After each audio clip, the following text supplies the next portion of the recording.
नमस्कार। Glenn view की चर्चा में एक बार फिर से आपका स्वागत है। तो आज जिन विषयों पे हम लोग चर्चा करेंगे उसमें आज का दिन जो शौर्य दिवस पे मनाया जाता है, बाबरी के विध्वंस के बारे में आप सभी लोग जानते ही हैं। उसके बाद राम मंदिर का निर्माण हुआ, तो 6 दिसंबर के बारे में कुछ बातें करेंगे और अभी ताज़ा हालिया घटनाक्रम जो हमारे सीजीआई साहब का है उन पे हम लोग कुछ थोड़ा प्रकाश डालेंगे। तो चलिए शुरू करते हैं। सबसे पहले आप सभी को शौर्य दिवस की बधाई। आज ही के दिन बाबरी का विध्वंस हुआ था और राम मंदिर की नींव रखी गई थी।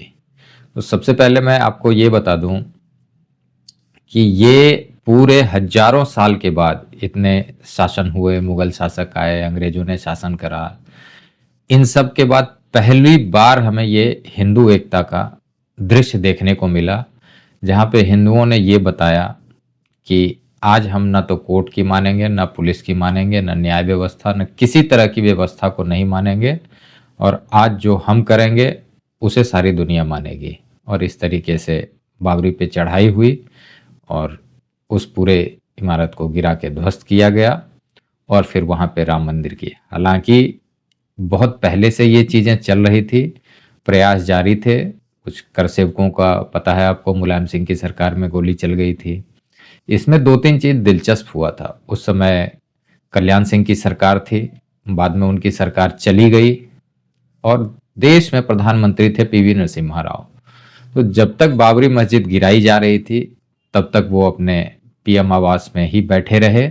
जब उन्हें पूरी तरीके से सूचना मिल गई कि बाबरी मस्जिद ढहा दी गई है तो तभी वो बाहर आए थे। तो खैर, अब बीते दिनों की बात हो चुकी है। हमारा राम मंदिर बनके तैयार है और 22 से 25 करोड़ हिंदू हर वर्ष राम मंदिर घूमने के लिए जा रहे हैं। अभी ताज़ा आंकड़े जो निकल के आए हैं उसमें 22-23 करोड़ के करीब लोगों ने अभी दर्शन कर चुके हैं। अब जब ध्वजारोहण हो चुका है, इस साल के आंकड़े अभी आते हैं तो फिर देखते हैं कि क्या बढ़ोतरी हुई है। तो खैर, ये था शौर्य दिवस पे। इसको एक आप हिंदू जागरण के रूप में भी मान सकते हैं कि ये वही दिवस था जिस दिन से ये चीज़ें शुरुआत हुई, क्योंकि हम बहुत सताए गए, काफ़ी लोगों के आक्रमण झेले, सब कुछ झेला, और फिर भी अंत में हम सनातन धर्म को अपने साथ जोड़ के हमने रखा, हम उसके अंश बने रहे। इसलिए ये महत्वपूर्ण है। किसी इमारत को ढहा देना या कुछ इस तरह की चीज़ों करने से नहीं, ये सिर्फ ये बताता है कि इतने आक्रमण और इतने आतताइयों के आने के बाद, इतनी चीज़ें होने के बाद भी हमारा सनातन कोई मिटा नहीं सका। और उस दिन जो एकता दिखी, उस एकता के बल पे अब आगे का शासन चलेगा, उसकी नींव रखी गई थी उस दिन। और आज आप देख रहे हैं 2014 के बाद जब उसका फल, वो पौधा बड़ा हुआ, उसका फल अब जब आपको मिलने लग गया है तो चहु और आप देख रहे हैं। तो खैर, ये तो आज की शौर्य दिवस की बातें थी। अब हम लोग अपने मेन टॉपिक पे आते हैं जो थे सीजीआई सूर्यकांत। तो इनके बारे में पहले मैं आपको बता दूं कि इनका जन्म हिसार में, हरियाणा में ये जिला है, 10 फरवरी 1962 को हुआ था। तो जन्म के समय से बिल्कुल साधारण परिवार में इनका जन्म हुआ था और सरकारी स्कूल में, विद्यालय में इन्होंने पढ़ाई की। सरकारी स्कूल से ही फिर आगे जाके इन्होंने एलएलबी की। 1981 में इन्होंने हिसार से ही पीजी किया और 84 में एलएलबी कर लिया। इसके बाद ये तमाम डिस्ट्रिक्ट कोर्ट्स और इन सब अदालतों से होते हुए ये 24 मई 2019 को सुप्रीम कोर्ट में ये जज बनाए गए। अब उस दिन के बाद से चीजें आगे बढ़ती गई और अब वो नए सीजीआई हैं। तो इन्होंने जो अभी विगत दिनों जो कुछ फैसले किए हैं या पुराने विवाद रहे हैं इनके, या आगे जो चीजें इन्होंने जैसा भी ये अभी फैसला दिया है, तो इस पे किस पे क्या असर पड़ रहा है, हम लोग उसकी चर्चा विशेष रूप से करेंगे। तो चलिए, सबसे पहले मैं इनके बारे में बता दूं आपको कि इन्होंने किन किन मुद्दों पे सीजीआई बनने से पहले फैसला दिया था। तो सबसे प्रमुख रूप से मुद्दा आता है धारा 370 का, जिसमें इन्होंने उस संविधान पीठ के ये हिस्सा रहे थे जिस पीठ ने ये निर्णय दिया था 370 का। हालांकि अमित शाह ने हटाया और बहुत सारी चीजें, बट बाद में ये लोग कोर्ट में गए थे, कोर्ट में सुनवाई हुई और धारा 370 को कायम रखा गया। उस संविधान पीठ में सूर्यकांत भी थे। एक और काम इन्होंने किया, जो राजद्रोह का कानून था, बहुत पुराने ज़माने से, अंग्रेज़ों के टाइम से ही जो था, उस लॉ को इन्होंने हटाया। और हालाँकि इसके कुछ दुष्परिणाम भी हुए। जो लोग आज की डेट में अभिव्यक्ति की आज़ादी और फ्रीडम ऑफ एक्सप्रेशन बोल के इसका थोड़ा दुरुपयोग भी कर लेते हैं, लेकिन ठीक है। पर ये राजद्रोह का जो अंग्रेज़ों के समय से चल रहा था, इसको हटाने में भी इनकी प्रमुख इनका योगदान था। अब तीसरा है पेगासस वाला। आपने सुना ही होगा, राहुल गांधी ने बहुत हो हल्ला मचाया था संसद में, इसके पीछे इतनी सारी चीज़ें की गई, समय बर्बाद हुआ। लगभग मुझे एक हफ्ते से ज़्यादा तक ये हल्ला हंगामा सब चलता रहा। बाद में ये कोर्ट में गया और कोर्ट ने कहा कि आप अपने मोबाइल को जमा करा दीजिए, सरकार चेक करके बताएगी इसमें पेगासस है या नहीं है। एक भी इंसान नहीं आया जो इस शोर शराबे में था, चाहे वो राहुल गांधी, उनकी पार्टी के कार्यकर्ता, लीडर जो भी थे, कोई नहीं आया। तो इस मुद्दे पे भी इन्होंने, जो पेगासस जासूसी मामला हुआ था, उस पे भी अपना निर्णय दिया और बेदाग कुछ था ही नहीं, तो इसमें निर्णय तो कुछ देना नहीं था। खैर, अब एक और मामला है जो राष्ट्रपति और राज्यपाल वाला, अभी आपने सुना होगा, तमिलनाडु से स्टेट गवर्नमेंट ने केस करा था। तो इसमें क्या था कि राज्यपाल को समय सीमा में बांधा गया था। इस पे भी इनका निर्णय आया कि नहीं, उन्हें किसी समय सीमा में नहीं बांधा जा सकता। किसी भी बिल पे कोई समय सीमा तय नहीं होगी, जब तक राज्यपाल और राष्ट्रपति चाहे तब तक वो उसे लंबित रख सकता है। ये पहले से भी ये उन्हें संवैधानिक हक प्राप्त था, तो इन्होंने वापस से उसी चीज़ों को रिटेन करा है। कुछ छोटे मोटे बदलाव हुए हैं, उनके बारे में आप लोग जानते ही होंगे। एक और इन्होंने अभी दिया था, ये सीजीआई बनने से पहले के फैसले की बात मैं बता रहा हूँ आपको। इन्होंने अभी फैसला बिहार एसआईआर पे दिया था, जिसमें इन्होंने निर्वाचन आयोग को बताया कि 65 लाख लोगों के नाम सार्वजनिक किए जाएं जिनके नाम आपने काट दिए हैं। अगर उनमें से कोई क्लेम करता है तो उनके नाम वापस से जोड़े जाएंगे। बट कोई भी क्लेम नहीं हुआ, अच्छे से चुनाव हुआ और सारी चीज़ें वहाँ पे जाके बदलाव, जो भी आपने देखा कि सरकार किस तरीके से थम्पिंग मेजॉरिटी प्राप्त हुई है एनडीए सरकार को बिहार में। अब एक और प्रमुखता से जो इन्होंने निर्णय लिया था, उसमें था सुप्रीम कोर्ट के बार एसोसिएशन में 33% महिलाओं को आरक्षण का फैसला देना। 1/3 इन्होंने कहा था कि महिलाओं की भागीदारी बढ़ाई जाए और बार एसोसिएशन में इनको भी वो मिले। एक और कानून इन्होंने, जिसपे इन्होंने फैसला दिया था, वो यूएपीए कानून था, जिसमें इन्होंने बताया कि यूएपीए में जब तक चार्जशीट फाइल नहीं होती, और भी काफ़ी प्रोसेस हैं, इसमें बहुत लंबा टाइम लगता है, तो लंबे समय तक आप किसी को जेल में बंद करके नहीं रख सकते। तो इनका कहना था कि कोर्ट के पास निर्णय लेने का अधिकार है, यूएपीए में भी वो जमानत दे सकती है अगर लंबे समय तक किसी को बंद रखा जाए या उस पर कोई निर्णय सरकार नहीं कर पाती है। तो ये तमाम फैसले थे जो इन्होंने सीजीआई बनने से पहले प्रमुख, जिस पे इन्होंने अपना फैसला दिया था, उस संवैधानिक पीठ के सदस्य थे जिन्होंने ये सारा निर्णय लिया है।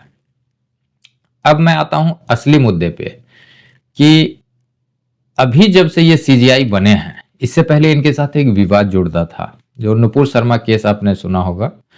जब नुपुर शर्मा पे हुआ था तो इन्होंने एक बात बोल दी थी कि देश में जो हो रहा है उसके लिए ये महिला ही जिम्मेवार है। उसके बाद उनके ऊपर फतवे जारी हुए और तमाम चीज़ें हुई, उनकी सुरक्षा बढ़ाई गई और आज नुपुर शर्मा का नाम नेपथ्य में चला गया। और एक तरह से उनका जो उभरता हुआ पॉलिटिकल कैरियर था, इनकी वजह से थोड़ा सा उसमें जो भी गड़बड़ हुई है, अब मैं तो ये मानता हूँ बाद में फिर ये फ्लरिश होके बाहर आएँ, और मैं तो चाहता हूँ कि बहुत आगे तक आएँ, अपनी राजनीति फिर से शुरू करें और जो कार्य इन्होंने कर रहे थे ये भाजपा के लिए और अपनी पार्टी के लिए, उससे वापस से ये ज्वाइन करके फिर से करें। बट ठीक है, वो पार्टी का अपना अलग मसला है। बट उस समय इनके इस विवाद की वजह से इनकी बहुत किरकिरी हुई थी, जो बिल्कुल ही झूठा था। उसमें नुपुर शर्मा का कोई लेना देना नहीं था। सारा तमाशा खड़ा किया गया एक विशेष वर्ग का था, सब हर कोई जानता ही है, जो वामपंथी गैंग हैं उनके द्वारा किया गया था।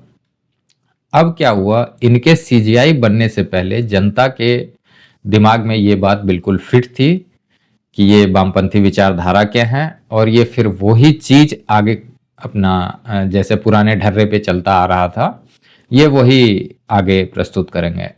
अब इस बीच में एक बड़ी ही अलग घटना हुई इनके पहले थे जो सीजीआई चीफ गवई साहब, उन्होंने भगवान विष्णु पे टिप्पणी कर दी। उस टिप्पणी में क्या हुआ, एक वकील थे, उन्होंने उनके ऊपर जूता फेंक दिया। अब उस जूते की मार इतनी तगड़ी पड़ी है कि इन्हें भी अब समझ में आने लग गया है कि जो इस देश का बहुसंख्यक वर्ग है उसके खिलाफ हर डिसीजन देने का कोई मतलब नहीं बनता है। आप एक विचारधारा से ग्रसित हो सकते हैं, आप एक पूर्वाग्रह से ग्रसित हो सकते हैं, लेकिन इसका मतलब ये नहीं है कि आप उस कुर्सी पे बैठकर अपनी ही चीजें चलाएंगे। गवई साहब को पता है, ना तो वो हर जगह चिल्ला रहे थे, बुलडोजर रोक दिया, ये रोक दिया, वो रोक दिया, कुछ नहीं कर पाए, ऊपर से जूते की मार पड़ी वो अलग। उसने पूरे सीजेआई पद की गरिमा को तार तार कर दिया उनके इस वक्तव्य ने। ये पहले भी होता रहा था, ऐसा नहीं है कि इनके पास पहली बार हुआ, बट पहली बार लोगों ने प्रतिकार किया, और वो भी उनकी ही फेटर्निटी के लोग थे। अभी जनता ने तो कोई प्रतिकार नहीं किया है, अब तक तो वो सुप्रीम कोर्ट को सुप्रीम ही मानते आ रही है। हालांकि बहुत सारे ऐसे डिसीजन रहे हैं जिसमें उनके ऊपर सवाल खड़े हुए, उनकी बुद्धिमत्ता पे सवाल खड़े हुए, बट ठीक है, फिर भी देश में एक व्यवस्था है, उस व्यवस्था को सभी लोग मानते हैं, तो ये एक अच्छा है।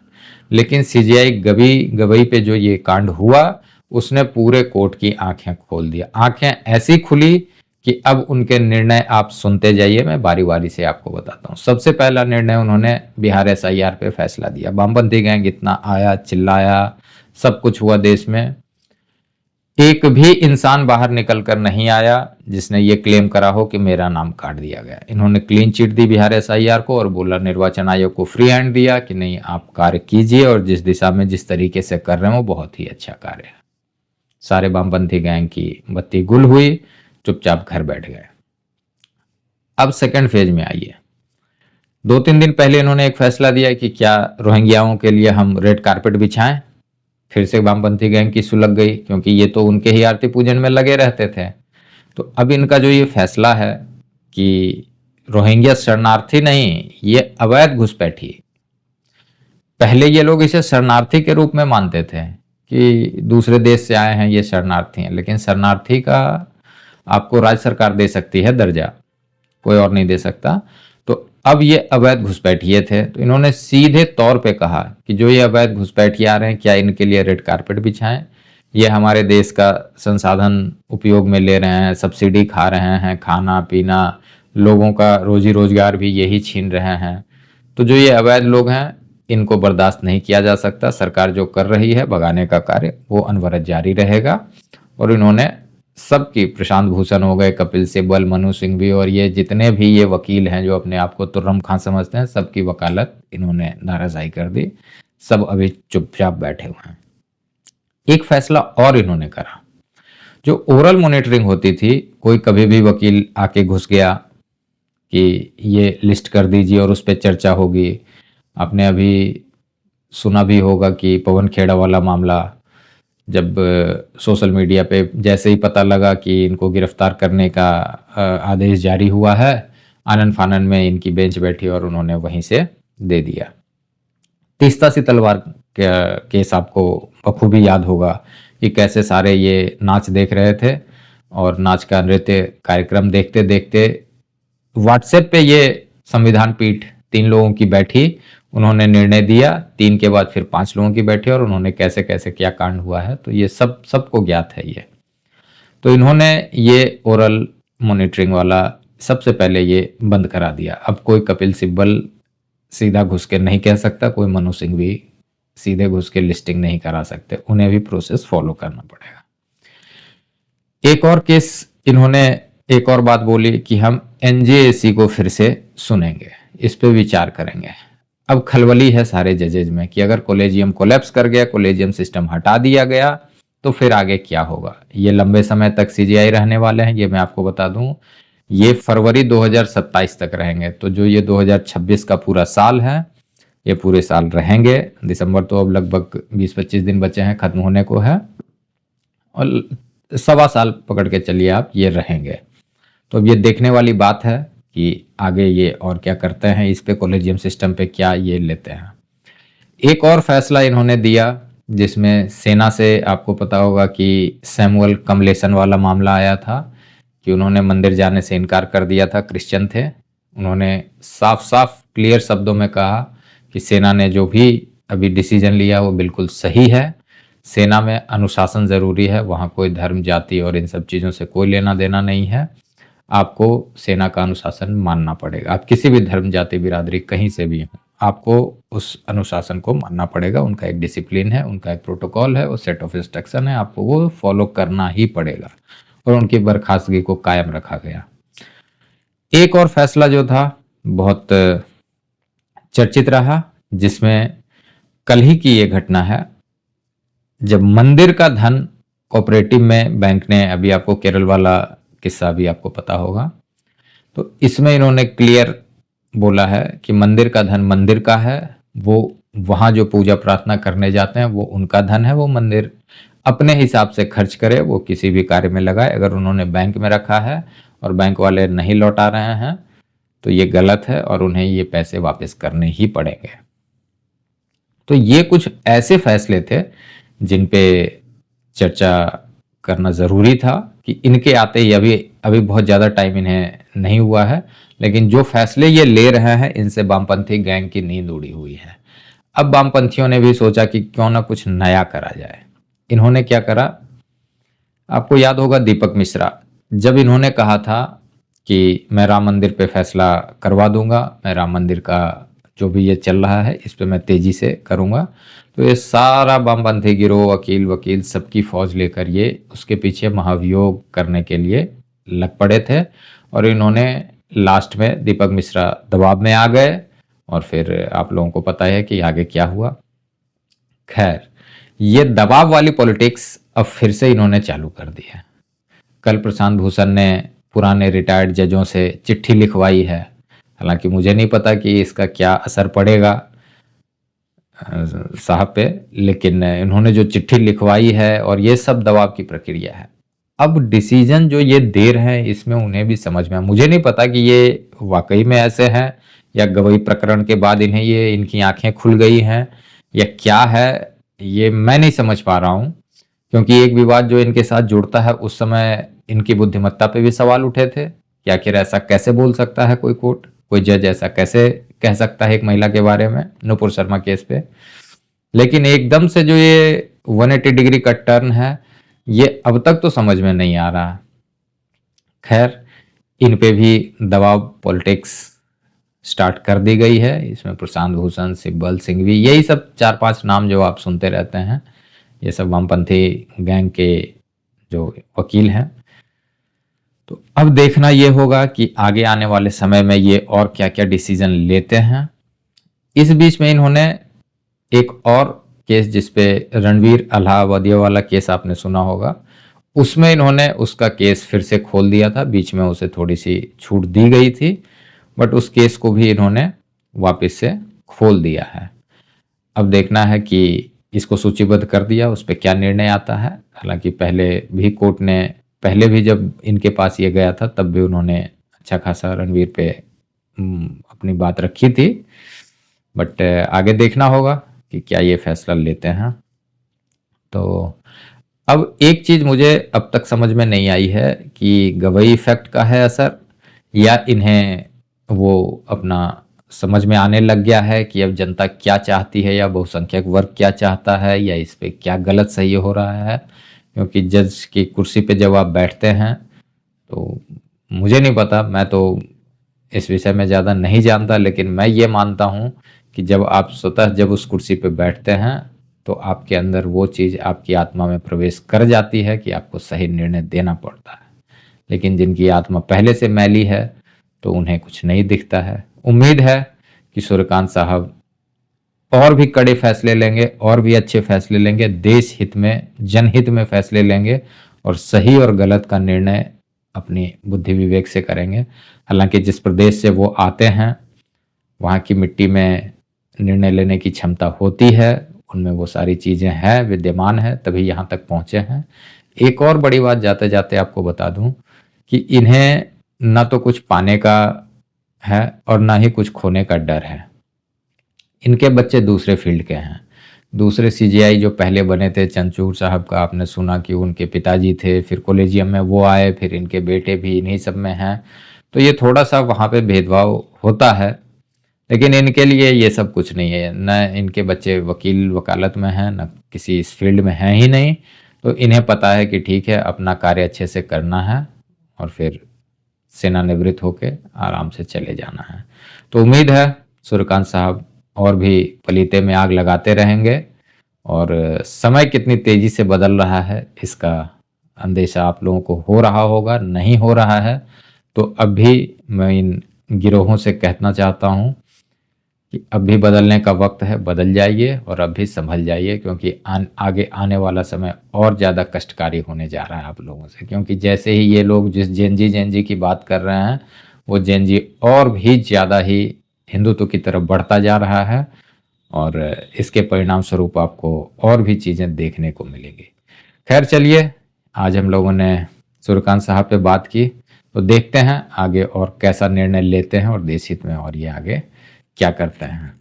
तो शौर्य दिवस की बधाई के साथ साथ आप लोग उल्लास मनाइए। राम मंदिर बन गया है, ध्वजारोहण हो गया है, एक बारी दर्शन करके आइए, और तब तक खुश रहिए, स्वस्थ रहिए। धन्यवाद।